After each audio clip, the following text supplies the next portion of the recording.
एक बार भगवान बुद्ध जी एक गांव में उपदेश दे रहे थे। वहां पर एक धनी व्यक्ति उपदेश सुन रहा था। वह भगवान बुद्ध से एक प्रश्न पूछना चाहता था, लेकिन सब लोगों के सामने प्रश्न पूछने में संकोच कर रहा था, क्योंकि उसकी गांव में काफी प्रतिष्ठा थी। प्रश्न ऐसा था कि उसकी प्रतिष्ठा दांव पर लग जाती। उपदेश खत्म होने के बाद जब सब लोग चले गए, तब उसने बुद्ध के सामने हाथ जोड़कर प्रश्न पूछा, प्रभु, मेरे पास सब कुछ है, धन दौलत प्रतिष्ठा, किसी भी चीज की कोई कमी नहीं है, लेकिन मैं खुश नहीं हूँ। खुश रहने का राज क्या है? मैं जानना चाहता हूँ कि हमेशा खुश कैसे रहना चाहिए। यह सुनकर भगवान बुद्ध उसे अपने साथ जंगल में ले गए और सामने एक बड़े पत्थर को देखकर कहा कि इस पत्थर को उठाकर मेरे साथ चलो। कुछ समय बाद उस व्यक्ति के हाथ में दर्द होने लगा, लेकिन वह चुप रहा।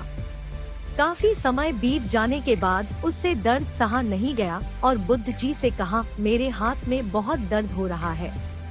बुद्ध जी ने कहा, पत्थर नीचे रख दो, और पत्थर नीचे रखते ही उसे राहत महसूस हुई। तब बुद्ध जी ने समझाया कि यही खुश रहने का राज है। उस व्यक्ति को कुछ समझ नहीं आया।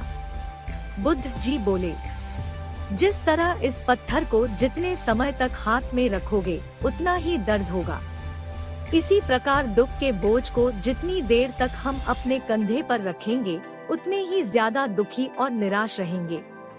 यदि व्यक्ति खुश रहना चाहता है तो उसे दुख के पत्थर को जल्द से जल्द नीचे रखना सीखना होगा। मित्रों, हम सब यही करते हैं कि अपने जीवन में दुख के बोझ को ढोते रहते हैं। दुखों से मुक्ति तभी संभव है जब हम दुख के बोझ को अपने मन से जल्दी निकाल दे और इच्छाओं से रहित होकर, या जो है उसी में शुक्र करते हुए खुश रहें।